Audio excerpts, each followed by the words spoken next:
Welcome into Hockey Sense, everybody. How we doing today? I'm Andy Strickland. It's game day. The Lightning are here. They've won 11 in a row. We'll see how that goes tonight. They don't have Braden Point. They've been without Victor Hedman, so perfect time for the Blues to end this 11-game winning streak, especially after coming off of their best game of the season, a big 3-0 victory over the Carolina Hurricanes. Joel Hofer was absolutely incredible. They got the shorthanded goal from Nick Bukestad, the power play goal from Jimmy Snuggerud, just an absolute snipe.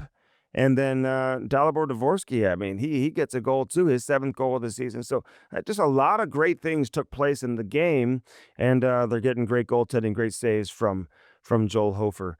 We'll see if that continues. No Robert Thomas tonight. I do think that Philip Broberg's going to play.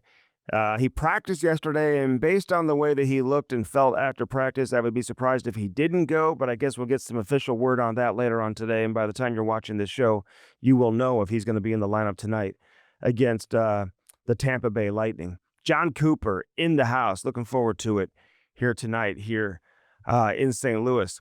So much to get into. Listen, I don't want to spend a whole lot of time. I know I typically I get into a lot of different things with the Blues. You can talk trade deadline and all this type of stuff, and we'll see what happens as we get closer, obviously, to the deadline. A lot of rumors swirling. I mean, you get some people that just throw out every name in the National Hockey League. If there's a player who's on an expiring contract, they just throw out that player's name as a guy who is a potential move at the trade deadline. But I get into a lot of different things with Jamal Mayers, that we talk a lot of Blues today. We kind of get into some other stuff around the NHL, but then we go heavy Blues with Jammer. So I don't want to repeat a lot of the same things that we get into with Jamal coming up later in the show on this edition of Hockey Sense. So stick around, watch Jamal. Obviously, watch Otto Stenberg, too, who's on this edition of Hockey Sense, brought to you by First Community. Great conversation with Otto, man. Love talking to this kid. He's got a bright upside. He's part of a great hockey family. Very interesting in terms of how he grew up playing in Sweden, and I think you'll enjoy that conversation. Skip a pay. First Community understands that especially this time of year, man, you're coming off the holidays, whatever it is, personal property taxes, you're stretched thin. So they offer that Skip a Pay program to members in good standing, which allow you to skip your monthly loan payment on any eligible loan when certain conditions are met. So you can set up your Skip a Pay yourself online. You can do it in the online banking at First Community or in the mobile app. So you have options to do that. First Community brings us Hockey Sense, and they also brought us the St. Louis Blues Hall of Fame. Big shout out to Trevor Nickerson and Mike Caruso and everybody else, Randy Gersh, Chris Pinkert, I mean, everybody who kind of put that event on. It's just an incredible event. We had a great time at the event, great time after the event, and it's good to see so many former Blues come back and support that event each and every year. And it's great to see all the current Blues who were there and get to hear the stories and maybe just get energized and re-energized and get an idea of how much what they do means to so many different people and what those who paved the way for them throughout the history of this organization, what it means, and how it's their responsibility to continue that tradition and pave the way for the next generation of Blues players that are going to eventually be here. So I just thought it was a great night all around. I'm so glad the Blues do this and have decided to do a Hall of Fame for their organization, because it's a lot of fun, and there's no reason that it won't be a lot of fun moving forward. So again, great night all around. Love seeing Kelly Chase get that Blue Note, the True Blue Award, celebrate the career of Barrett Jackman, celebrate the career of Alexander Steen, who is working extremely hard right now and trying to set this team up to be successful moving forward. Al Arbor, obviously, who had a lot of success here and moved on to have great success and greater success with the New York Islanders, but to have his family there, and it was just a lot of fun. I mean, you got Red Berenson, who's in the house, and Gary Younger, all these old timers who come back. It's always great to see. And Dougie Waite was in town. TJ Oshie was here. Oshie, by the way, I got to give Oshie a shout out. This guy is a natural when it comes to television. The hardest thing for a lot of these guys is the prep. I talked to Oshie about that. I mean, nobody loves watching hockey. I think when you've done this all the time, now some guys love it. I love it.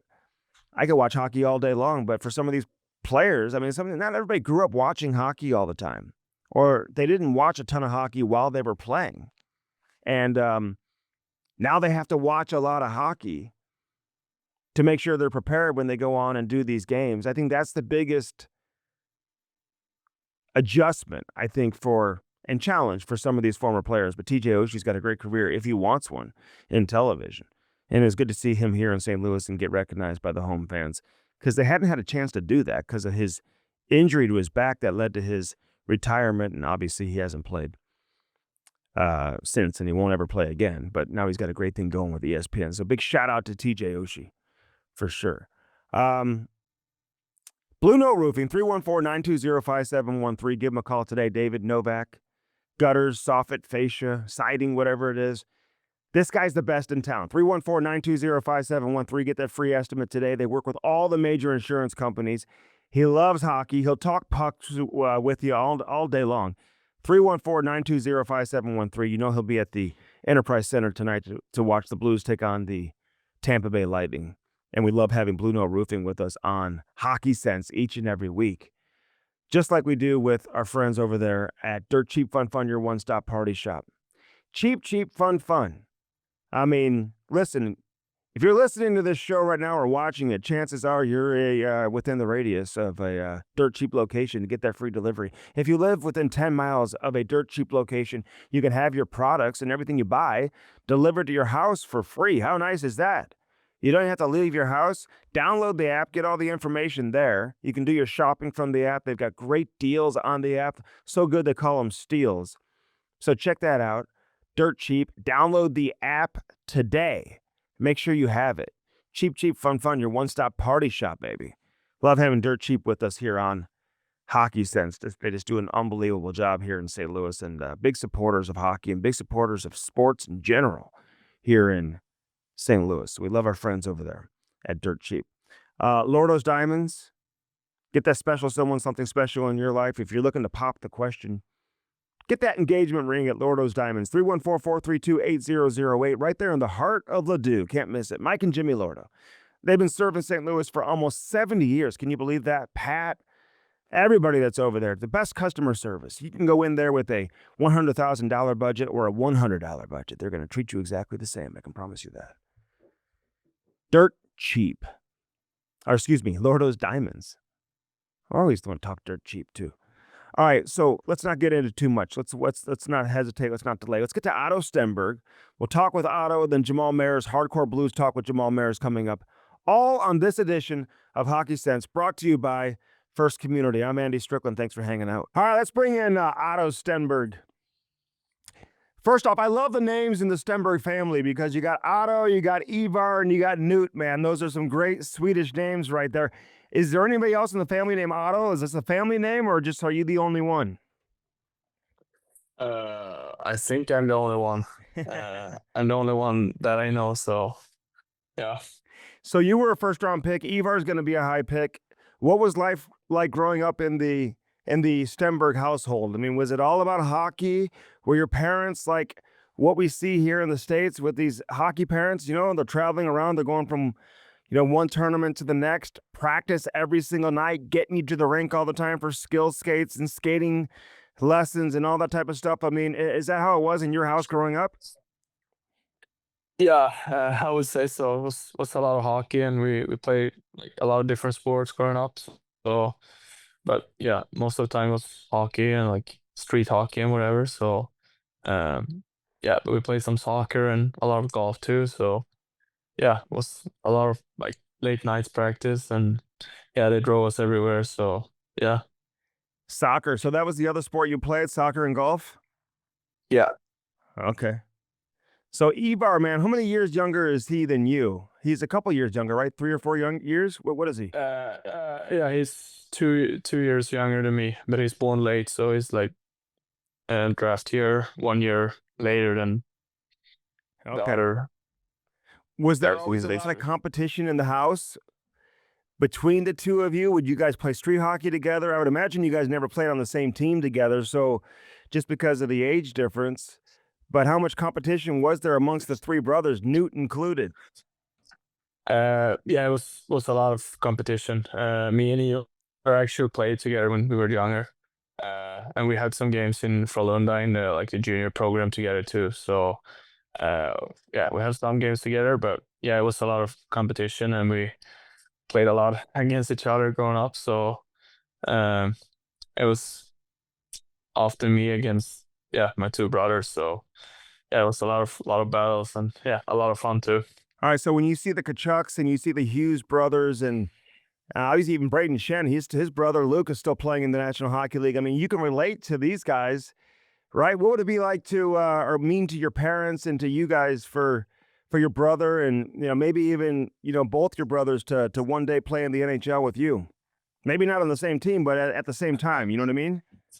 Yeah, I mean, obviously that would be um, really cool to play in the best league in the world against your brother. That would be super special. And I mean, all of us have always dreamed about playing in NHL someday, and yeah, that would be super special to play against each other or maybe together. I don't know. All right. So when you're growing up in Sweden, is that the dream for Swedish hockey players to play in the NHL? Like when do you start thinking about the NHL and following the league?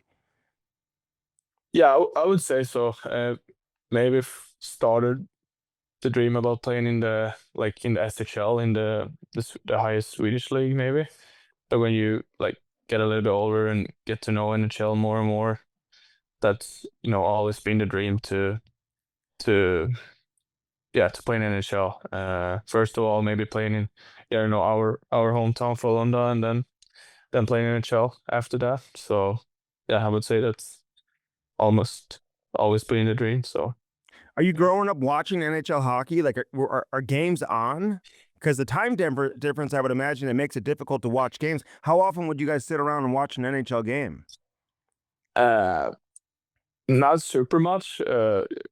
Always been watching highlights and stuff, but some early games when they were sent to the Swedish TV was like the highlight of the month, like to be able to watch the like NHL games in good Swedish time. So, um, but other from that, we just always watch highlights and like highlight some different players and stuff. So we've always been watching NHL and follow NHL. Yeah, we've had some great Swedes who have come through St. Louis.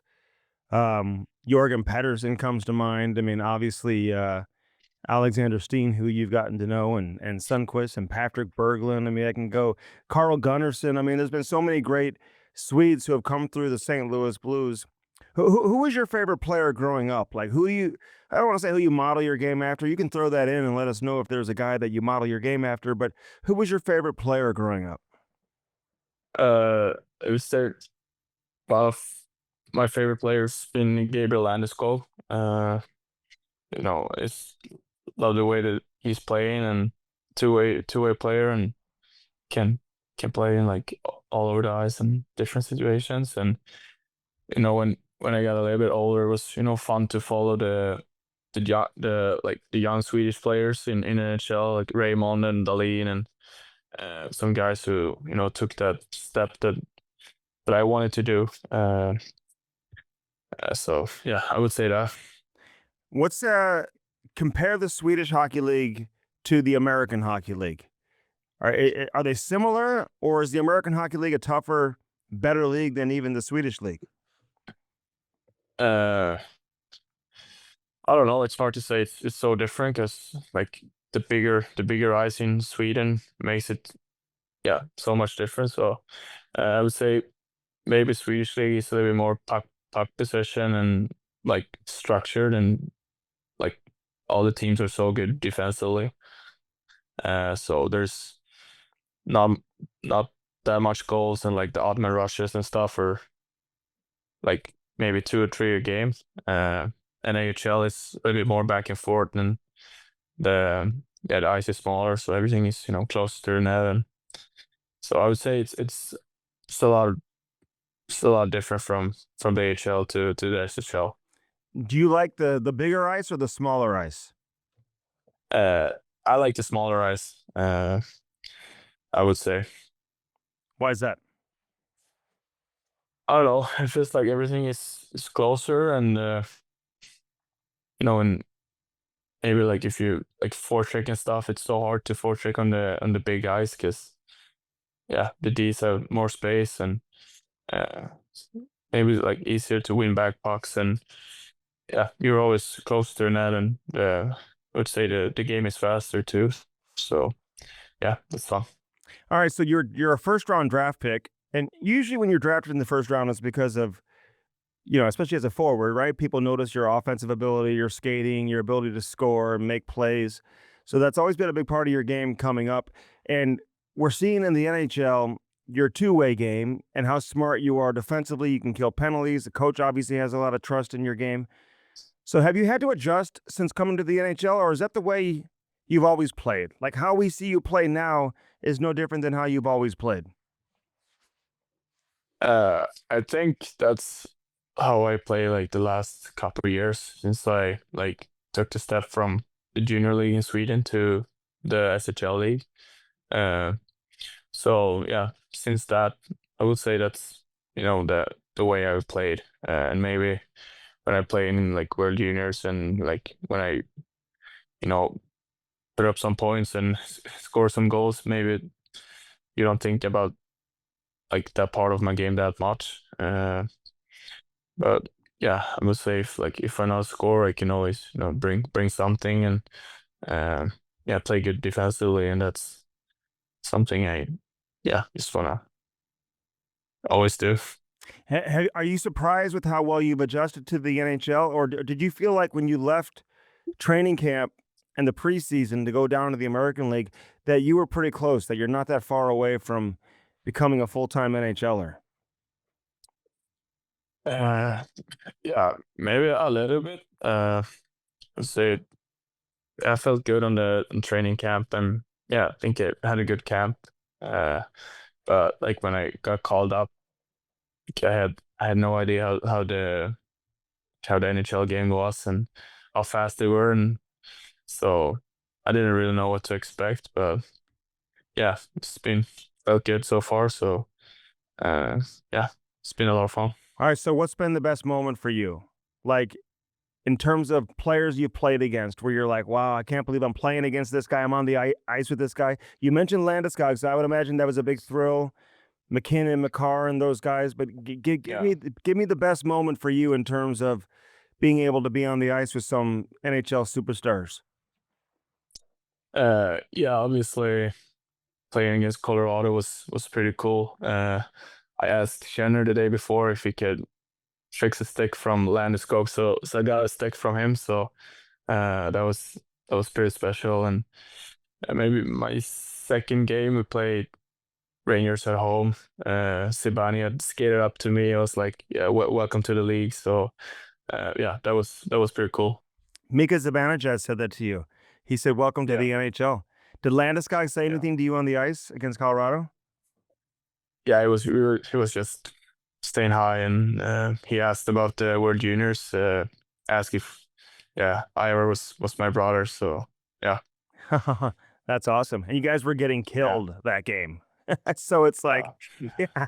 But yeah, hey, listen, man. I mean, that's what it's all about. I've talked to so many guys who, their first game against Ovechkin or Crosby or McDavid is, Patrick Kane. It's the same type of thing. That's what makes it so cool to play against those guys and to be in the National Hockey League. So why Landeskog, man? He's got an amazing story. He's been a great player. He's a great leader. Came over and played junior here in North America in the Ontario Hockey League. So yeah. why is he a guy that's always been your favorite? I mean, I remember he had some good like world championships in Sweden when I were younger. Then I just like his a two-way game, and like I think I can take a lot from his game to put in my game, and um, yeah, he's a leader and can play all over the ice and yeah, score goals and yeah, So it was that. fights and stuff. So Oh yeah. yeah, So it was that game in Colorado when Shen went and got a stick for you, or was it after that?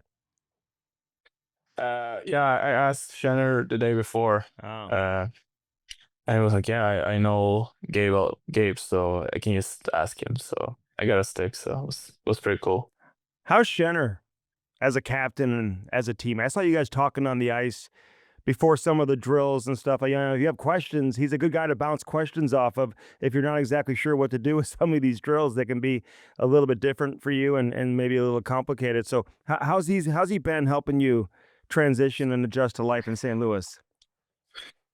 Yeah, I mean, he's been great. Like starting in training camp, he texted us like the day before we came there and just ask how we were doing and where we get in and stuff. And so it's just, and when I get called up, it's been, so good. We played in played in the same line the first couple games, and yeah, just helped me a lot. And uh, yeah, he talks a lot. I think it's so good to everybody in the locker room, and especially us young guys who, uh, yeah, I'm pretty sure he helps Devo and Snuggy and all the young guys too. So yeah, he's great.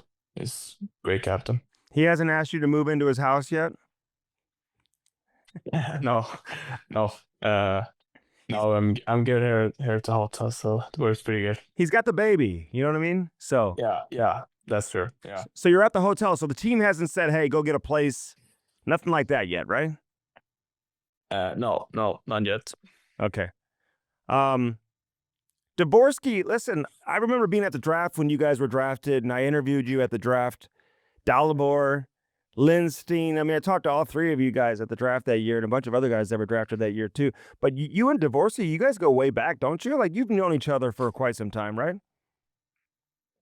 Yeah, for I don't know, almost 10 years, or even more. He played in Sweden, and when he was younger, and we had some. Yeah, maybe we played like 3 or 4 tournaments together, like select tournaments. And he played for the Swedish team then. So yeah, we played together. Yeah, 3 or 4 tournaments before. So and then he started learning Swedish. So we have been close since that. I know, man. I remember when you were drafted, he couldn't believe it. I was Yeah. right next to him. He's like, "Wow, we got Otto Stenberg." He's like, he's a good friend of mine." I'm like, "Aren't you from Yeah. Slovakia?" But he, like you said, he went over and played in Sweden, which isn't all Yeah. that uncommon, right? You'll see some Czech players and Slovaks. They come over in Sweden and play, right, to play against better competition. Yeah, I think the Swedish like junior programs they're pretty good. Like the U18 and U20 leagues are pretty good. So yeah, there's a lot of like guys from different countries coming to Sweden and playing like going to high school house school programs and playing the junior teams. So yeah. Hey, when you're growing up in Sweden, like, how often are you on the ice? Are you on the ice 5 days a week, 6 days a week, every day? How often are you guys practicing and skating? Because your skating is unbelievable, all you guys. Uh yeah, I would say if you're not playing the game, maybe almost every day.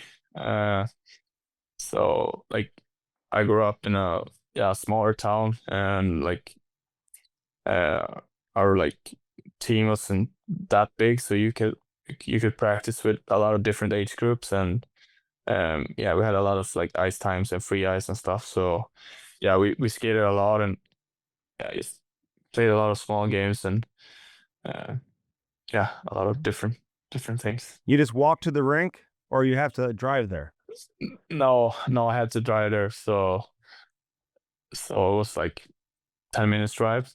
So, They have a lot of outdoor rinks in Sweden. Like, is it cold enough to where, like, the ponds and lakes, they freeze over? yeah, from where I'm from, and like the southern part of Sweden, it's depends. Like some when we were younger, it was way colder than what it is now. So when we were younger, we always like had a rink on our like backyard. My mom and dad like put water in the backyard, and so we could skate there. So that was great. And but like the last couple of years haven't been that cold, but I think it's pretty cold right now in Sweden, so I think they can skate now. Hasn't been cold here. Like, you must be like, damn, No. St. Louis is Yeah. warm in the winter. Yeah, I'm surprised. I know. It's been crazy, man. Um, Yeah. why? How come you guys all skate so well? I asked you this the other day in the locker room. We were talking about it maybe a week ago or so, but you can tell our audience, like all you Swedes, man. I'm watching the World Juniors. They're all like flying around. Everybody can skate. What's in the what's the magic sauce that you guys have in Sweden that allows you guys to skate so well? I don't know, to be honest, but like my team when I grew up, we always like started the practice, like warm up in the practice with some like technique and some like inside outside edges, and we did as like from when we were like 6 years old to us 15. So yeah, I would say maybe that to start the practice with some yes technique skating. Uh, maybe it comes from that. Okay, I guess so, man. Well, whatever you guys are doing, Yeah. it worked. How old were you when you first started playing hockey? Uh, maybe around 5, 6. Uh, like actually start playing with the team. Maybe Yeah. skate first time when I was like around 3, 4, maybe. Okay. Who's Sweden's biggest rival outside of Finland? I know Finland's the biggest rival. Is it Canada? Is it Yeah. U.S.? Is it Russia? What is it? Czech? Um, I don't know. Like my age group, we have played a lot of like tough games against the USA. So I would maybe say that we played like four finals against USA. So I would say US. And who won all those? I know USA won the U20. Yeah. Did you ever get them in the Yeah. U18s or 17s? Yeah. We got one in the first year in the U18. Okay. So I yeah, one. When I think about USA and Sweden, it's, for you, it's when you played Snuggerud and there's like a brawl at the end of the game. Who Yeah. started that, Otto? Who's responsible for that? I don't know, to be honest. I was just sitting on a bench and was mad, so I don't really know, but maybe some of our guys. But I don't really remember, but I think so. I think Sluggy was in there too. Okay. Yeah, he was in there. I remember him being in there. Yeah. You guys talk about Yeah. that game at all or no? Or does he leave that alone? Uh, no, we just like when when they played World Juniors here, maybe yeah, we talked about it a little bit. It's just more like they had a great team. Like if you looked at our team now, it's a lot of NHL players. So uh, yeah, they I just told them that they had a great team. So Yeah, they yeah, did, man. That was a great team. You guys had a great team too. What's it like yeah, having Snuggerud here, Dvorsky? You've got some young guys to hang out with, right? I mean, that's kind of nice, isn't it?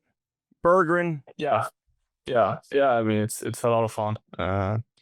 And to have some young guys in your age group. So maybe talk the same way. We don't have any kids and stuff. So uh, yeah, it's nice and Dvorsky and Berger and talking Swedish too. So yeah, that's just a lot of fun.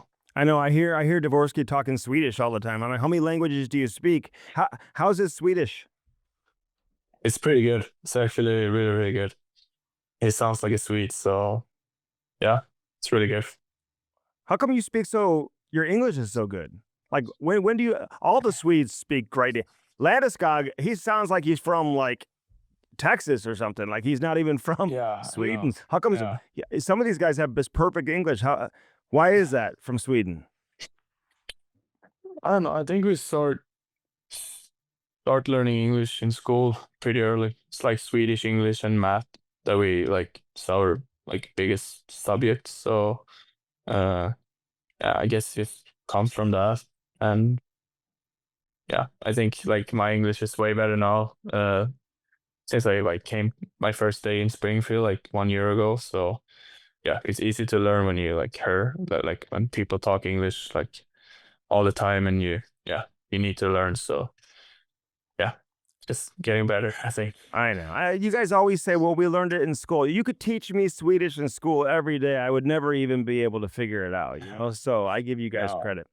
You know, Yeah, but we had like Spanish and stuff in school, and I can't speak Spanish at all. So You can't? I think so you come from like a lot of movies and like watching NHL and whatever. Like Yeah. I think you learns a lot from that. From watching NHL. I love it. I love it. That's how you learn. Yeah.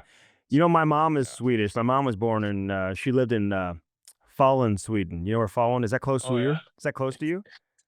No, it's not close to me, but it's close to where Tio is from, Oh, Linsting. okay. So, but it's not that close for me now. Give us the scouting report before we let you go on Tio. How good is he? Yeah, I mean it's pretty good. He's a really good skater, and yeah, he plays good all over the ice. Great passes, and uh, yeah, as I said, really good skater, and that yeah, then it's hard to play against him because he's so good at skating, and yeah, good passes, and yeah, good offensive demon, and he's getting better and better in decent too. So yeah, it's gonna be good. What's it been like being like on the road with all the guys? I mean, the veteran guys been good with you too? Like, do they take you out to dinner and hang out with you? Like, who's taking you under their wing, Otto? Yeah, it's been great. I've been with Sonny and Broby and like the Swedes and most of the time. So yeah, I'm just following Broby and Sonny and all those guys. How good is Broby? Yeah, he's really good. I got some like when he got selected to the Olympic team, it was like some guys like how good is he? And I was like, yeah, he's I didn't know that before I like actually came here and saw him play. Hmm. Uh but he's unreal. He's really good, and yeah, he's gonna do great for Sweden in the Olympics, and good for St. Louis that he's here for 6 more years. Yeah, I know. And he wasn't that far off from making the Four Nations team too. You know, I mean, I know he was on the No. radar there. So Yeah. he's such a good player, man. All Yeah. right, who do you look forward? You're going to play against McDavid coming up, so that's going to be exciting. Like, who are you Yeah. excited about being on the ice with and competing against? You know, just to see them up close and go toe to toe with them. Who are you excited to play against? Yeah, obviously McDavid is pretty cool. But yeah, I have to say Pittsburgh with Crosby, and I loved Eric Carlson when I was younger. So uh, yeah, it's gonna be cool. Like to play against Crosby and Eric Carlson. That would be pretty crazy. We've already been to Pittsburgh. When's Pittsburgh coming here? Have they been here yet? No, I'm trying to remember. They haven't been here yet, have they? I don't know. I'm not sure. Well, see, I love the fact that you don't know. See, that's good. You just Oh, focus on yeah, the next game, man. You got Tampa yeah, State coming up Friday night. That's the next game, and you're gonna play against yep. Kucherov, and Braden Point's hurt right now. But Hedman, right? You a big Hedman fan? Yeah, I think he's hurt too. Yeah, he. Hurt is out for, but yeah, obviously he's that would be cool to play against Hedman. He's a yeah Yeah, great Swedish player. So yeah, I know, man. All right. Hey, listen, you keep doing what you're doing. You got off for yeah. a great start, in terms of what Thank you've you. been able to do. And like, what's Monty telling you? Like when he's pulling you aside and talking to you, he told me earlier that he talked to you on the ice today. Were you guys talking this morning and during practice and whatever? Like, how good has Monty been for you so far, and Otter, and the rest of the coaching staff? Yeah, I mean, all of them have been great. Yeah, they've talked to me a lot and show me some like video clips from the games and like small adjustments that I can do better or just to keep doing. So yeah, they've been really good and yeah, they helped me a lot. So yeah. Okay, you look good in those flylight skates too, man. You got the white skates Yeah. going. Yeah, I got new one today, black ones though. So Oh, you did? You got the new black ones? yeah, My kid yeah. wears the So white ones too. They don't his foot. They're yeah, not big enough for him to get the custom ones. He wanted the blue ones. I'm yeah, like, I think yeah, Shen maybe has the blue ones, doesn't he? yeah. They looks good. So, but I got the black ones today, so I'll see if I'm gonna use them tomorrow or not. Did you use them in practice today or no? No, I just baked them after practice, so maybe morning skate and see how they feel. Will you wear them out of the box, like without having a couple of practices? No problem. Yeah, I'll just have to bait them before, Yeah. and then I have no problem with using them. Okay. What flex do you use? I have 80 flex right now. Okay. And then what's your pattern? Your curve? I have a P90 TM. Oh, the TM, So the P90. So you have to yeah, go. You don't go P92. no, I had it when I was younger. I was like always switching between P92 and P28. Yeah.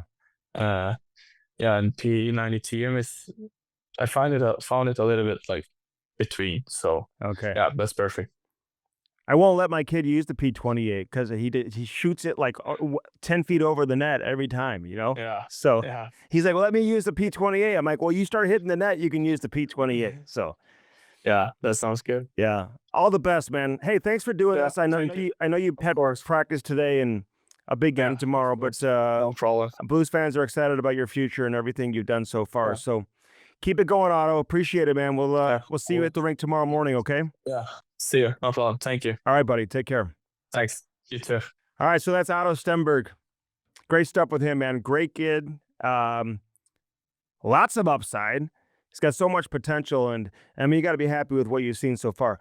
Normally, the younger players don't naturally navigate towards the defensive side of the game the way that he does, but don't discount his ability to play offensively too. He's made some great plays, had some been a part of some real nice playmaking that have led to some goals, and you're going to see this guy put up more and more points and start scoring more goals as well. So you just know he's got it in him. We've seen it prior to coming to the NHL, and the more comfortable he gets, the more he's going to produce. So it's been a lot of fun watching Otto Stenberg, huge piece of this organization moving forward. So you got to love that.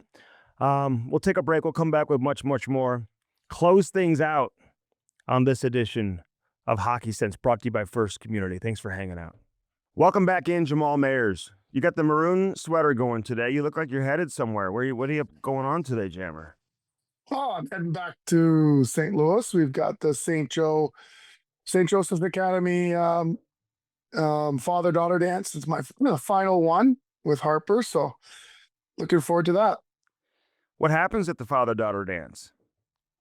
All the dads have to wear tuxes if your daughter's a senior, and then I think there's some kind of dance, and I was out of town for the rehearsal, so I'll be winging it in the background. But yeah, it's a fun night. Looking forward to it. You don't need rehearsal. You've done this before, right? I have done this before, so I didn't know the dance the last time, so why would I change things? Yeah, that's true. That's true. What's the last game you saw? What were you watching? Oh, last night I was doing the game for the Sharks. We had a big win. Really, this is a team that has really surprised a lot of people, and to go into Washington last night and have a amazing second period, a great effort by Nedeljkovic and net. They're just proving that they're legit. Yeah. Are they legit? Can we officially say that? They are. The reason why I say that is because they're not surprising any teams. Teams are well aware that how well Macklin Celebrini is playing, but the whole team, in fact, and so you're not surprising teams. And now that you're not surprising them, you're still playing a very structured brand of hockey. They play an up-tempo, forechecking style, and they enjoy each other. You can tell that they enjoy each other's company and have fun together, and they're finding different ways to win, even games they don't deserve to win. Okay, so legit, but they're sitting in the last wild card spot, right? So they're way ahead of where people projected them to be coming into the season. If they don't make the playoffs, then moving forward, would that be a major disappointment? No. Okay. I think they've overachieved. I would argue, and I will say this, I've said it for about a month now, that Macklin Celebrini is likely a finalist for the Hart, but I think if you define the Hart the way I believe it should be defined, I think he's the front runner. If they make the playoffs, I think he's the Hart Trophy winner. Yeah, he's got to be up there for sure. So pretty amazing for a 19-year-old. Yeah. I mean, it's you could give it to Connor McDavid every year. You know what I mean? Well, it's not an award for the best player, right? Yeah, but like you take him away from Edmonton. I mean, like what are they? You know what I mean? Like All this stuff, Draisaitl. So yeah, that's true. That's true. And McKinnon the same thing, and they still have McCarr. It's like all these guys. There's a separate category for all of these guys, and Celebrini's played his way into there. I give him credit, man. I can't wait to see this guy play in the Olympics. yeah, I think he's going to surprise a lot of people. Like people are, you know, most people agree that he should be on the team. I think it's a certainty that he'll be in the top 6. Mhm. I mean, he's going to play the wing. He'll be able to play the wing with top players. I think they're going to want to play with him for how responsible and how hard he is and how skilled he is. So, Yeah. Whether he starts in the bottom 6, I think by the middle of the tournament he'll have worked his way up. Yeah, it kills me because beginning of the year, or not beginning of the year, but when they were starting, when he was really playing his way onto the Olympic radar, and a lot of the analysts were like, "Well, he can play a bottom 6 role. That's why he gets the advantage over some of these other guys because he can give you, solid minutes in a bottom 6 role." But the reality is, no, he's going to be in a top 6 role, and he's played his way there too. So, and I think going to the World Championships and having been around Sydney and McKinnon, knowing him, it's like these guys understand how good he is, and they'll be pushing him for that. And John Cooper's no dummy either. So I think you got it right there. I think it's really interesting how these young guys come in with so much confidence. I mean, he's a humble kid, but there's a tremendous amount of confidence. I think you're right. I think the summer's experience, I think he'll look back and say that was the biggest difference for me, to be surrounded by and find out that he's right there with them in regard to their skill and their mindset and the way they approach the game. yeah. Will he be the next captain of San Jose? Like, when are they going to name him captain? I would expect it'll be this summer. I feel like we've been down this road before with San Jose. Didn't they wait for a while to give it to Logan Couture years ago? Wasn't he the next one? Well, that was probably a little bit more tricky. I think you had to technically take it away from Jumbo to make that happen. So that probably created a unique dynamic in that respect. They've had some interesting transitions in their history from Marlowe to Jumbo to Tav. It's kind of been a little bit wonky. Saw an unbelievable game last night with Vegas and Toronto, and just an incredible comeback for Vegas. A lot of hype with Mitch Marner playing against the Maple Leafs.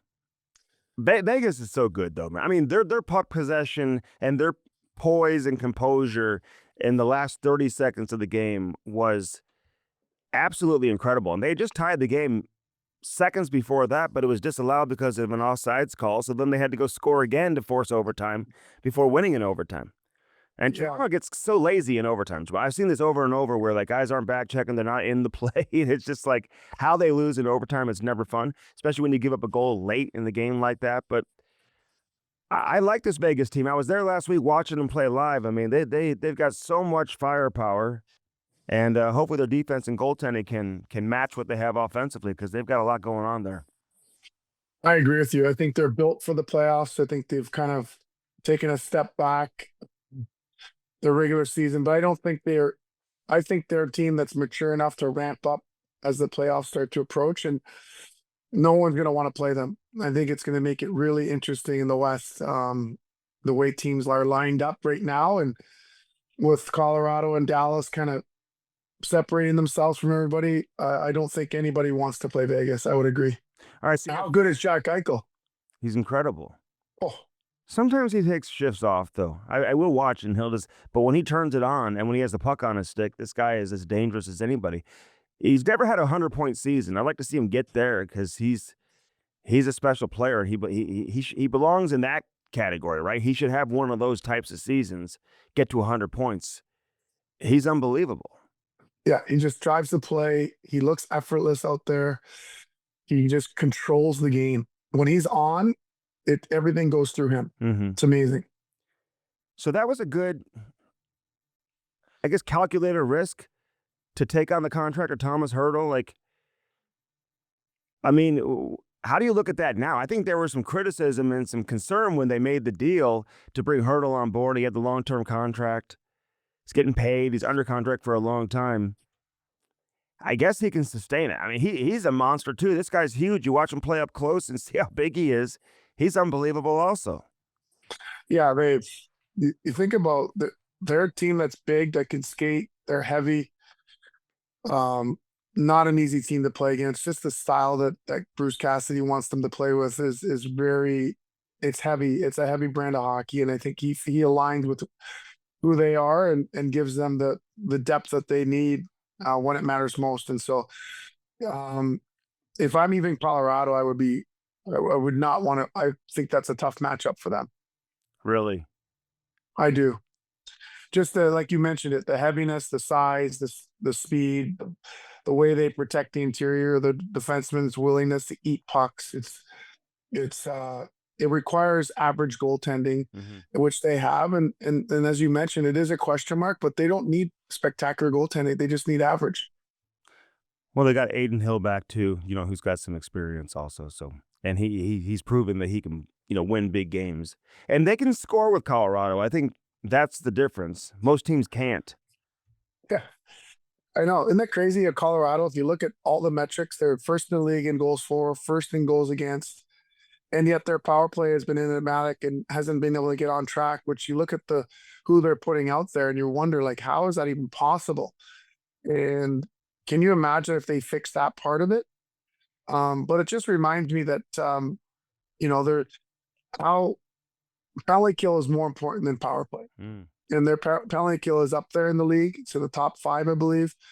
But, you don't want it to take away momentum, but the penalty kill for me, especially when it comes to the playoffs, is way more important. Yeah, when I was there on New Year's Eve, they had given up more shorthanded goals than they had scored power play goals in the previous 5 or 10 games or whatever. So, I mean, they gave up some priorities too, That's crazy. I know. It really is.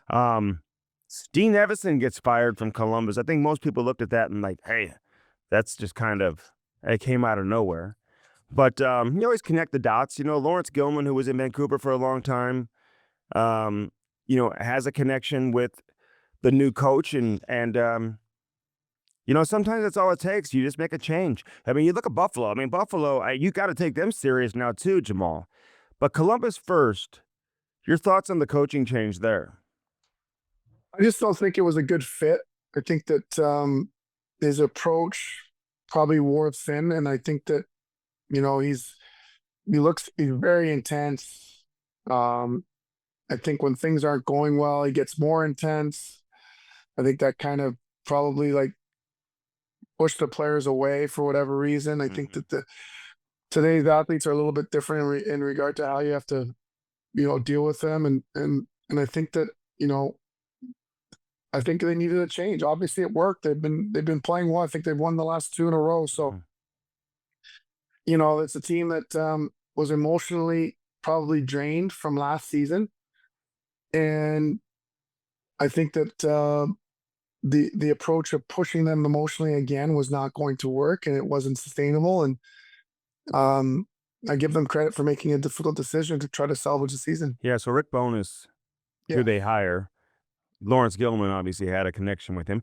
And, I would imagine, and Lawrence Gilman just got hired, right? So I would imagine maybe that helped move the ball a little bit and move the needle and get this done. I like Dean Evison, man. He's very intense, super intense. I mean, you see him punching his assistant coaches on the bench and whatnot. So, you just don't see that happen too often. I mean, last year he would have been in the running, right, for Jack Adams. I mean, they really made a push last year, had a lot of emotion behind them after some tragic, situations there with Johnny Hockey and whatnot. So they carried that emotion. They just couldn't carry it into this year. And I think when you have young players who you expect a lot from and they're not meeting expectations and everyone's underperforming pretty much on the roster, I think that's when you got to look at things and then make a change. So Rick Bowness, he'll be you talk about positivity and a player's coach. I think he falls in that category.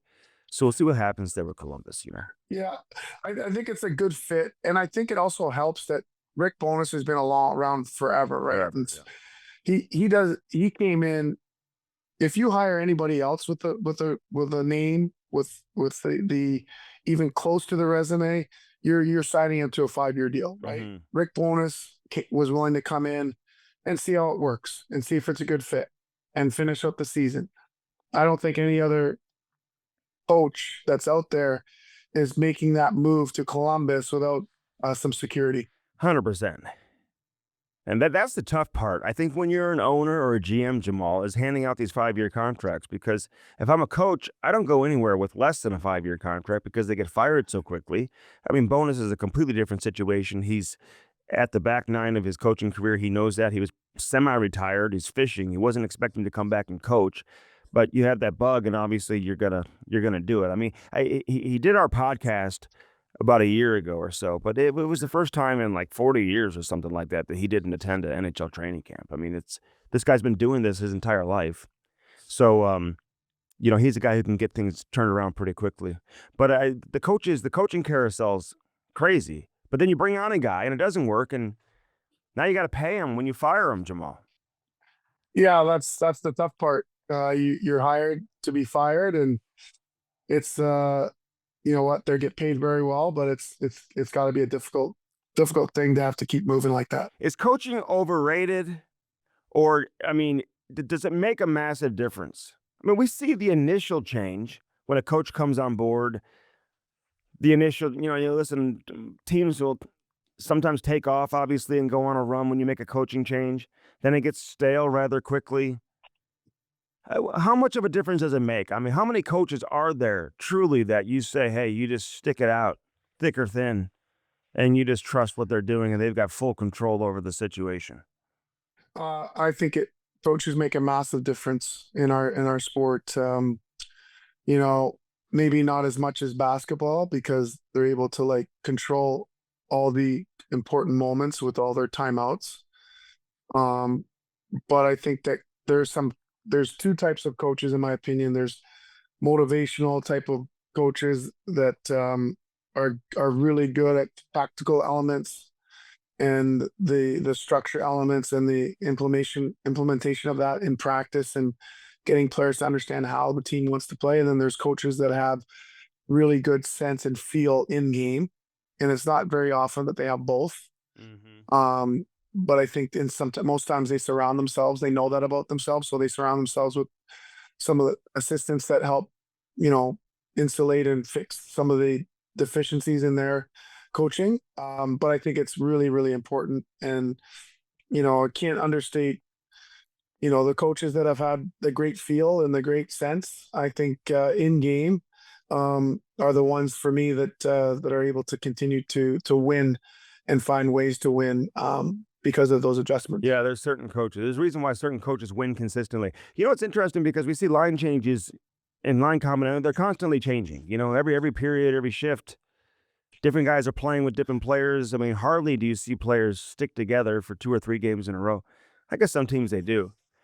But it's changed, right? The style of player that comes into the league nowadays, it's different than when you first came into the league, Jamal, and certainly long before you got into the National Hockey League, where you had your third and fourth line guys because they just weren't good enough to play with the best players on the team or play with top 6 guys or offensive players. Now, you got fourth line guys who could slide up the lineup and they look like they fit right in. Now, can they sustain that and do it over a long period of time? And in a lot of cases, they can't.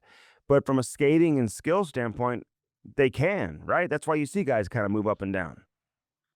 It's very true. I think that it's still the case, in my opinion, where coaches like to go with pairs and they're willing to change that third person on the line.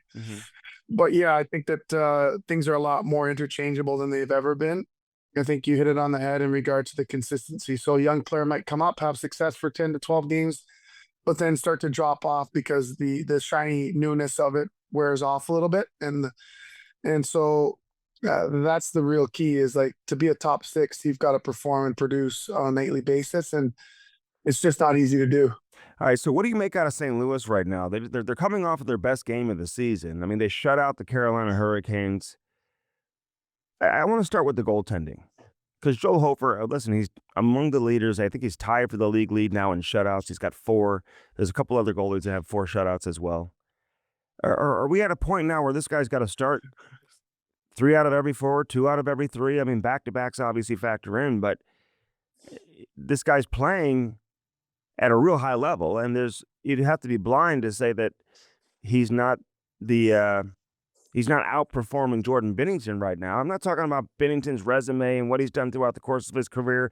You don't take anything away from him, and you certainly don't assume that Binnington can't flip a switch and all of a sudden get back to the level that we've seen from him throughout the course of his career. But just right now, the confidence that Hofer's playing with and that he's given the rest of the team, you have to just ride it, don't you? You do. I think if you don't, you're going to have players looking over at you, questioning your decision making and your feel and your understanding of where they are. And I think that um I would think that I would expect that Bitter would not take that well, and that's okay. I think that's who he is and makes him such a great competitor. And I think it'll help him dig in and recalibrate his game. But I think that you would be doing a disservice to the group if you don't lean on Hofer for as well as he's playing. And there's no better example, in my opinion, than looking at the goals saved above the expected for each goalie. And I did take a look at it the other day, and I'm not going to get the numbers perfectly right, but I believe Binner was around 32nd last season, and he's like in 80, 82 this year. What does that stat tell you? It tells you, are the goalies making the saves they're supposed to make relative to the quality that they're seeing? And so when that happens emotionally, when that number is skewed and not in favor, it is very dejecting on the on this is how it happens in real life. So that's that. What that happens, how that happens, it comes to fruition in a game is I'm on the bench, our goalie lets in a soft goal. Our goalie lets in a goal he should have saved. That emotional lapse that happens, it affects how you play as a team. So the fact that the Blues are having trouble scoring goals, well, they're not playing on their toes. They're not willing to take risks. They're not willing, and that's directly related to the goaltending. And it isn't all just we have to fix our defense, we have to fix our team play. It starts for me with the goaltending. And once that part is fixed, then you could properly evaluate what you need to perhaps change structurally or change the pieces as in players. But until that piece is fixed, which hopefully Hofer goes on a little bit of a run, then you'll be able to properly evaluate where you are as a group. Because as much as we separate goaltending from defense, they're part of the defense, right? Yep. So your goalie has to be able to provide proper goaltending, good enough goaltending to win hockey games. And when it doesn't, and that stat to me is a glaring example of where the Blues have been this season in regard to the goaltending they've been getting. Yeah.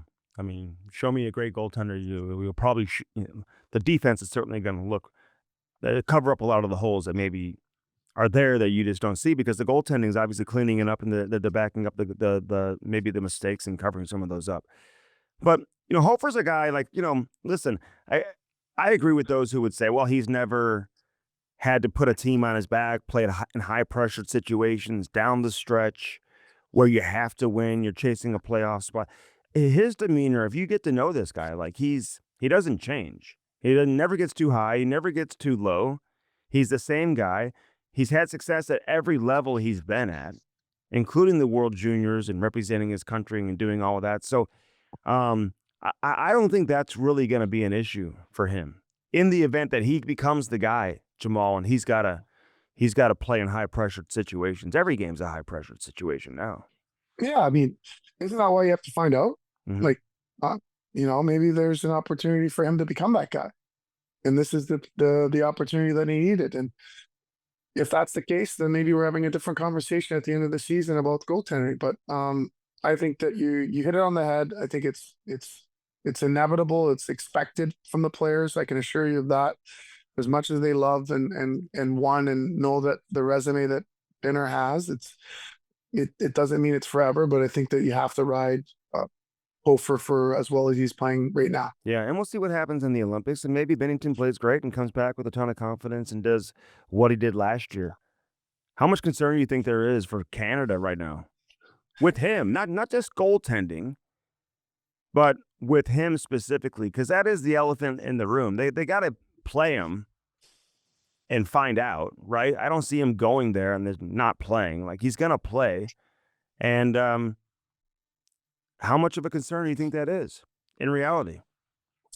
I think it's not a concern. The reason why I say that is because I watched Washington play last night, and Thompson was unbelievable. And so I think you hit it correctly. What's going to happen is it's a longer tournament than Four Nations, right? So they'll both share the beginning part. I don't know what the plan is, but my assumption is they'll share the first 4 games, and then they'll make a determination on who they're going to ride and who they're going to go with. And I think it's up for grabs. I think that just because Thompson has had a better season, I think they're coming to the table equal because of the fact that Binner won Four Nations and has played so well on that stage.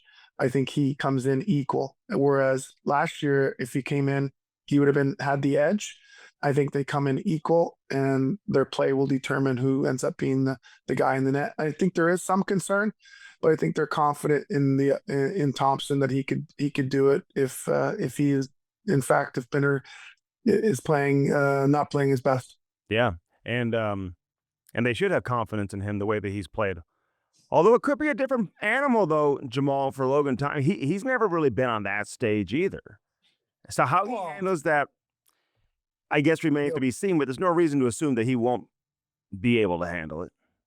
Yeah, everybody's got to have their first opportunity. It's like, how do you get experience without going through it? So, there was a time when Binner didn't have that experience, and then he did it. So, I think Thompson's earned that right and that opportunity to see if he can do it.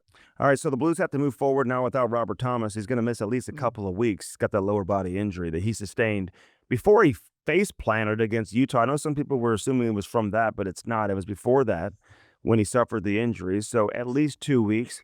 It's always interesting how a team plays without some of their best players in the lineup, and maybe how they just kind of dumb it down and simplify it a little bit. We saw that last game against Carolina.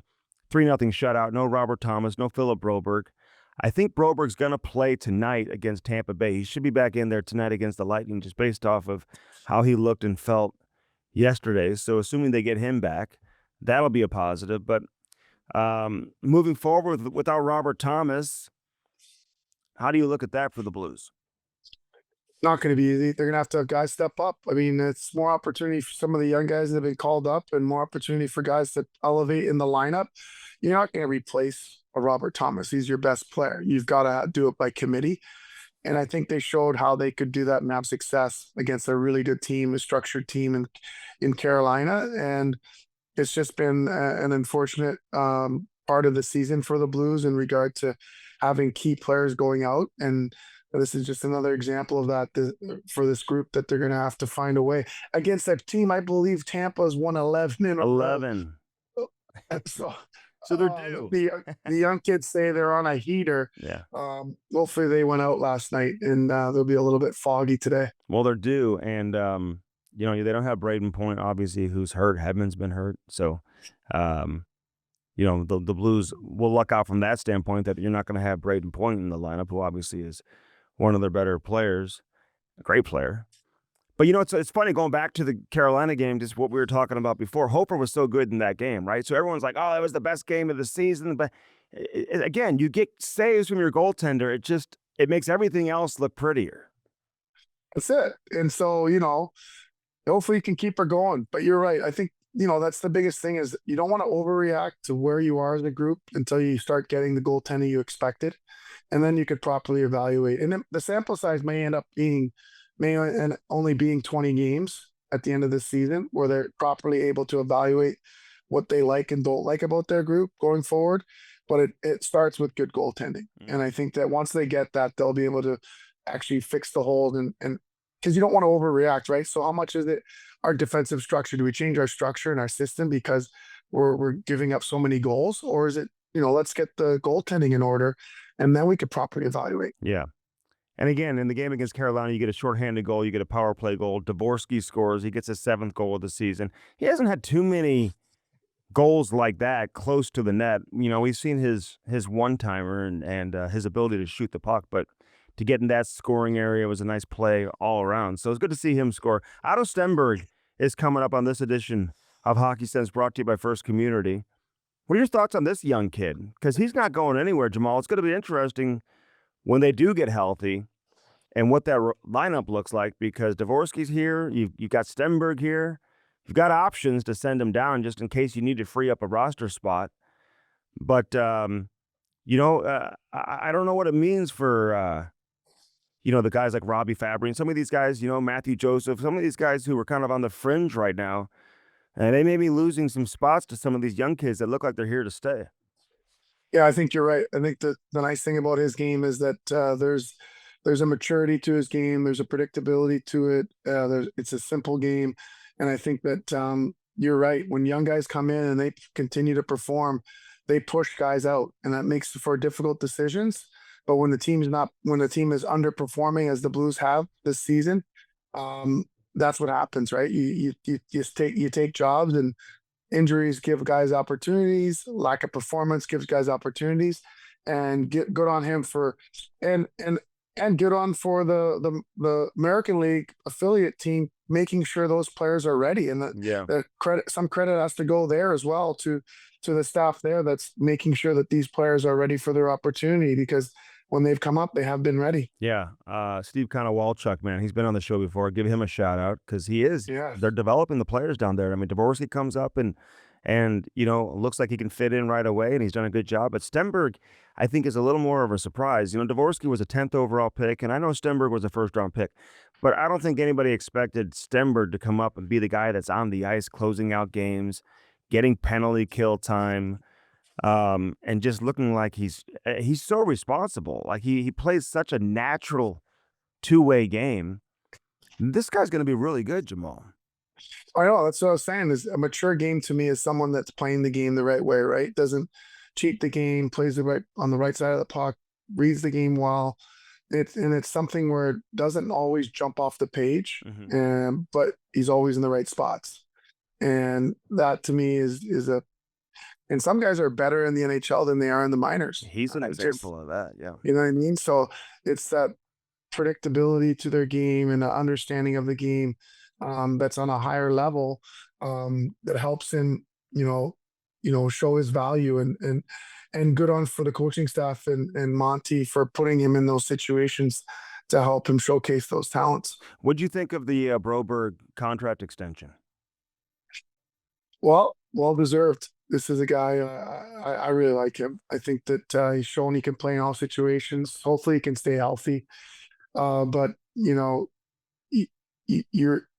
took a risk, you took a chance, and it certainly paid off, and making the Oilers look silly. And I think that you gotta really like his game. I think that he's proven with the Blues about what he can do, and I think that they had the perfect approach for him. It's the perfect fit for him to help him grow his game, and it's pretty nice that they found their number two. Yeah. Oh, no doubt. He could be the number one eventually. I mean, That's right. I mean, geez, paying him like a number one. People on the outside, they don't understand because they just don't watch the Blues. I mean, I got more text messages from people outside of St. Louis are like, "What? He's got 12 points." You know, I mean, it's not always about points, right? I mean, sometimes it's about how you impact the game and how many minutes you play and who you're going up against and how you control the play. With your skating, he's got a great stick. He can defend too. Hey, the next step for him, Jamal, is just to establish the ability to finish on some of these grade A offensive chances that he routinely gets. You want to see him put some of these away, and that would make his numbers look a little more impressive. Yeah, I think that not defenders. There's different types of defense. I mean, not all of the defense are going to have 80 points. Like you could still be the most important defenseman. So, you need guys who can defend. You need guys who can skate and play against those top players. And so they don't, the best defensemen in the league don't always put up the biggest numbers. The best example I could think of is who's my favorite defenseman in Carolina, who's been hurt a little bit. Slavin. Yeah. There's a great example. He's not a big point guy, but I think when you play against Carolina, you're circling his name, and you realize as an offensive player that's not going to be an easy night. Jacob Slavin, he's been on the podcast. Great guy. I I was walking through the concourse during the game the other night. He didn't play against St. Louis, and he's just like walking around the concourse. I'm like, "What are you doing? You looking for the concession stand or what?" It's like he's a really, really good kid too, but I don't think he's playing on some of these back-to-backs in some situations. He's been dealing with some injuries, and hopefully he can get healthy and perform the way that he did in the Four Nations last year. Before we let a couple more things with Jamal Mayers. Um, who would you move? If you're Doug Armstrong, what are you looking to do with the trade deadline? Oh, that's a tough situation. I think expiring contracts got to go. I think veterans that are underperformed, that you've realized that younger players having the opportunity to steal their jobs, got to go. I think you've got to shed a lot of those things, and then also look to make hockey trades. You've got to improve your bottom six, whether that's a younger player that's shown he can fit in that situation, or you've got to go out in the market and overpay to get those guys. But if you want to fix this and get back into the playoffs as quickly as possible, you're going to have to reshape and retool this group and make them quicker in the bottom six and perhaps add a top six forward, which won't be easy to do. Okay, so and that's a lot to digest because underperforming veterans, yeah, I get that. But what about the guys that aren't underperforming, like a Justin Falk, for example? He's got another year left on his deal. Is it just I would move automatic him. you move on from him? I would move him. I don't think you're going to get. He's got 11 goals. He's having a great season offensively. I don't think his stock will be much higher Yeah. than it is right now. And I think if you don't think he's going to be here in year 4 of retooling this, then you have to move him. What about the Thomases and the Kyrus? I mean, these names are constantly being mentioned, Jamal, as you know. You can't go a full season without hearing the name Jordan Kyrou. And now people are throwing out Robert Thomas, which I just don't see happening. I mean, a team would really have to be willing to unload a ton. And now you're looking to replace Robert Thomas if you move on from him. I think you need to put better players around him, to be honest with you. I mean, he's a passer. He should have more assists than he does if guys would finish at a higher level. And I know he hasn't played a perfect game, and you expect more and you want more, but you've seen it from him before. But if you could find some elite scorers to put around him, then he's exactly what you want on your team if you have guys that can put the puck in the net. Yeah, I 100% agree. I think to me, Robert Thomas, is here to stay. I think Jordan Kyrou, it might be the right time for him to move on. I think that he's been a very polarizing type of player. I think he's had some amazing seasons here with the Blues. I think this is where he came out of his shell and really showed who he could be. And sometimes you just need a fresh start. And I think, in my opinion, I think for him and for the organization, provided they can get the right value, I would think if it might be time for him to move on, and he might not feel that way, not because this is the only place he's known, but hopefully in hindsight that proves to be the case. He's done a great job here as a Blue, but to me, I think that's something that would look to make the most sense is to move on. I was getting some text messages yesterday from some people saying, "Hey, I'm hearing Jordan Kyrou has been asked to waive his no trade to go to Detroit," and they were very specific with where he was asked to move to. But I looked into it and was told that that's not true. So we'll see how that plays out with Kyrou, and I would think in the past that moving on would not be something he'd be interested in doing. But you just never know what's going on through his mind. He's been a healthy scratch this season. The puck's not going in. He's kind of, I think, internally feels like he's the scapegoat a lot of times. But he's had some great moments here too, and things can change very, very quickly. He could score a goal tonight and all of a sudden go on an absolute tear and just change everybody's opinion. Well, I think honestly, I don't think whatever he does matters. I know that sounds terrible, but I think you gotta have to make that decision that it's just the right thing to do as an organization. And if you can't just keep following the wave of his performance on what you're going to do, I think you have to make the decision that it's just time. And I think if he does go on a heater, perfect. It increases the value. I think that decision to me is made notwithstanding his performance.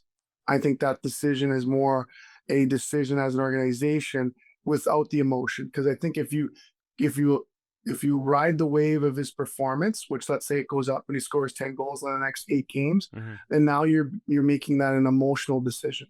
Okay. I think you got to make it a non-emotional decision, and be advised from your trusted group to make that decision outside of his performance. I don't see the captain, Braden Shen, going anywhere, Jamal. That's just my opinion. I don't think he wants to leave, number one. And number two, I mean, he's really important to this team, though. I mean, the overall culture of the team. We just had the Hall of Fame night. I want to get your take on that. But I mean, it's like you got to have some of these guys around, right? If you're going to bring in all these new players, find me a better player to have around for them to kind of pass on the culture that's been established to the next wave of players that come in. And, you see them fighting and all that, but it's not just that. I just think you move on from him. I just think that creates such a big hole in terms of what you're looking to accomplish. And I don't think he wants to go. He just had another baby. So we'll see how that plays out. But that's just my opinion. Yeah, that one will be really interesting to me. I think that, I think what's going to happen, my sense is that he's going to be very sought after at the deadline. And what happens is there's going to be a decision he's going to have to make under pressure. And the decision that he's going to have to make under pressure may influence his decision on whether he wants to stay or not. Because from my experience, and I remember the Dougie Waite situation, it doesn't matter if you have a no trade. It doesn't matter if you want to stay. Once the team wants to move on from you, it's very difficult to stay. Yeah. So that's what I mean is what that pressure starts to mount at the deadline, and the team is saying, we have a deal in place to move you to so-and-so. What would you like to do? When you sit back and realize the team wants to move on, most times that's why I always say a no trade or no movement doesn't mean you're not getting moved. It gives you some say in where you're going, because no one wants to stay where they're not wanted. Yeah. No, I got you. And Dougie Waite's situation a little bit different, because they were telling him, hey, listen, then you're just not going to play. You're going to be up in the press box and basically be a healthy scratch. Oh, that was just leverage. That was just that would be ridiculous to do to him. But I think that was just more to egg him along, push him along, because my understanding is they gave him the option and he said, no, I want to stay. And then they said that. So, correct. I was actually at his house when all that was going down. It was pretty crazy. But and another great reminder that it's a business, and that regardless of how important you are, that it all happens to everyone at some point. Yeah, because he said no, and then they came back to him again. John Davidson and Larry Plow, I remember that very well. I remember calling Chris Pronger and being like, Dougie Waite's coming to Anaheim for Andy McDonald. And he said, yeah, good one. He hung up the phone. He's said, no chance. And then called me back. He goes, oh, what do you know? You're right, actually. They are trading Andy McDonald for Dougie Waite, which they had some payroll situations going on there in Anaheim. Real quick, Alexander Steen, Barrett Jackman, a guy who obviously, both those guys very well. Kelly Chase going into the Blues Hall of Fame for the True Blue Award. We missed you there, Jamal. You were supposed to be at the table I was sitting at. I didn't see you. We would have loved to have you there. Obviously, you're working, doing stuff. But just a great night all around to celebrate all of these guys who you've got a relationship with. Yeah, and all those guys you mentioned, so well deserving. I happened to be with Jax in San Jose because he was the mentor on the dad strip for Revo. So it made me feel even older to see Jax as a mentor. But you know what? He's meant so much, not only to the Blues and the city, and for who he is as a person and player, and just a fantastic example of what a Blue is all about. And happy for him and all that he's accomplished. And I owe him a bottle of wine and a dinner for not being there, but I had to do my hit. The late game with the Avalanche messed me up, so there's no avoiding it. So I had to miss on that. But an amazing evening I heard, and I was at Chaser's prayer service that morning, so I got a chance to see him and congratulate him as well. So just an amazing night, and I thought Cam stole the show though with his jokes. Did he have those things prepared and written down, or what? That was pretty good. Those clips I heard from him. Listen, I've heard him use the same speech, but in different ways. Like when we bring on all these former New Jersey Devils, that's what he says to the New Jersey Devils. You brought us down when we had to be down. You pumped us up when we had to pump us up. But And we've talked about a ton on the all these guys who came up with the Blues and how they're all Stanley Cup winners. So, but it was great, and we did have a very tough table. A lot of fighters, a lot of tough guys at that table, Jamal. I So like that line where he says I'm 4 for 5. 5 for 6 or whatever he said. Yeah, Or 5 for 6. I know. I love the fact that Jax went to the mentors trip, as you mentioned. And it's interesting because I believe Jaden Schwartz invited Alexander Steen to the Seattle mentors trip a while ago, and I don't think they could make their schedules work. It just couldn't work out. But this kind of shows you what these guys meant to, that generation of blues player, Yeah, I'm not surprised. I think that all those things are paid forward, right? You think about my mentors in regard to my being in my career, whether it was Jeff Courtnall, Mike Keane, Scott Mellenby, Al McInnes, those types of guys that you end up passing on to, Luke Shannon, hopefully so many different other guys, young guys that I got to play with, and they're doing the same thing now. It just keeps, going forward, and that's the beauty of our sport and the quality of people that are involved in our game. Are we allowed to swear on this podcast? Sure, of course you can. Yeah. Like they always say, there's not many assholes in hockey, and most of them find a way to weed themselves out at some point. So that's why we all love the sport, and a lot of great people that understand what it's all about. All right, so who brings you to Hockey Sense? Brought to you by First Community. Yeah, Barlino's is one of them. So Barlino's has 5 restaurants: Barlino's South, Barlino's Austria, Chris's Pancake and Dining, Chris's at the Docket, Barlino's Twin Oaks, which is my favorite. They forge many lasting relationships with their customers. Their family model: cook good food, serve plenty. 50 plus years in business, only 2 places to dine: at home or at one of Barlino's family of restaurants. Perfect. How about our friends at Dobbs? You think about, we've had a pretty mild winter, been very lucky in St. Louis. Oh, yeah. Being here in Detroit, it is an absolute mess out there with all the snow. But you know what? If you have a car, it doesn't matter what you drive, a car, light truck, van, SUV, hybrid, EV, Dobbs has a team of experienced tire technicians and ASC certified associates to service them all. They make sure they take care of you. They have over 43 store locations. They're offering winter tire deals. Get in there. You can save a ton of money on Cooper, Continental, BF Goodrich. Doesn't matter what you drive. And you know what? Go to Dobbs.com for more, because they have all the information there, and you can make sure you take care of yourself. I know your wife keeps running into the curbs, destroying tires, destroying rims. Hopefully you got the rim insurance on her car, but they'll take care of you, as you know, and they make sure that you're in and out. They get you in, up, out. How does that work? In, out, fixed out. Yeah, just like that. And then finally, you got my friends at Spas and More, their local master spa dealer with 2 locations, Sunset Hills and Overland Park, Kansas City. Mike Leahy's the owner of Spas and More. They're a hot tub and swim. They use the Master Spas, which is the largest U.S.-based manufacturer. They're located in Fort Wayne, Indiana. They also do the chili goat tubs, the Michael Phelps tubs, the cold tubs. Can't wait to get mine. Angie S., Mike's daughter, runs the Sunset location, Sunset Hills. Spas and More offers quality hot tubs, swim spas, cold tubs, infrared saunas for all of your wellness and relaxation needs. Turn your backyard into an oasis of your dreams with a master spa from Spas and More.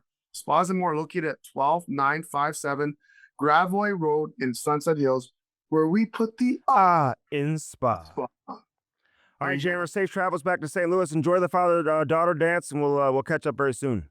All right, buddy. Take care. Thanks. See you later, Jammer. That's Jamal Mayers. Great stuff with him today here on Hockey Sense. All right, First Community. If you're ready to buy a home, you need that home loan. But what's the best kind of home loan? Most people would say when a 30-year term to keep their payment affordable, plus a great rate and a low closing cost, that's what you're looking for. First Community has that loan. The Members Best loan has a rate of 6% for a 30-year term. And at First Community, there's no fee for the application, processing, or closing of your home loan. Apply today for our Members Best loan. Terms and conditions apply, so call toll-free. 1-888-642-7969. 888-642-7969 to learn more. Blue Note Roofing, 314-920-5713. Call David Novak today. Get that estimate that you're looking for. They work with all the major insurance companies. Nobody does roofing, siders, gutters, soffit, fascia like our boy David Novak with Blue Note Roofing. You see the sign right over my shoulder. 314-920-5713. We appreciate everyone for watching on YouTube, by the way. Be sure to subscribe. Shoot us a comment. Let us know what you like, what you don't like. And we appreciate everybody's support that they give us here on Hockey Sense. Lordo's Diamonds I mean, these guys have just been flat out getting it done for almost 70 years. You talk about Lordo's Diamonds, Mike and Jimmy Lordo, Pat, everybody over there. They got the best selection of engagement rings if you're looking to pop the question this Valentine's Day. And no better time to pop the question. Do it with an engagement ring from Lordo's Diamonds. They got the best selection of engagement rings anywhere. Stop on in right there in the heart of Ladue. You can always call them 314-432-8008. 314-432-8008 for Lordo's Diamonds. LordosDiamonds.com. We appreciate everybody for joining us on this edition of Hockey Sense. All the support you continue to give us. You know we love that. Kirkwood Fence, everybody, Frontenac Detailing, all our great sponsors that we have lined up each and every week here on Hockey Sense. We couldn't do it without you. I'm Andy Strickland. Blues and Lightning tonight. If you're listening to it after the Lightning game, listen, we're not going to have a ton of reaction from it, but obviously from that game. But lots of good stuff here on this edition of Hockey Sense. Before we hit the road tomorrow, we're off to Edmonton, then Winnipeg, then Dallas, and we'll have another edition of Hockey Sense for you next week here from the Half Coast Studios with Aiden and everybody else on the great team with Half Coast Studios. All right, I'm Andy Strickland, reminding you to keep your head up and your stick on the ice. We'll do it again next week. As always, we go year-round. It's our weekly tradition, Hockey Sense, brought to you by First Community. Have a great weekend, everybody.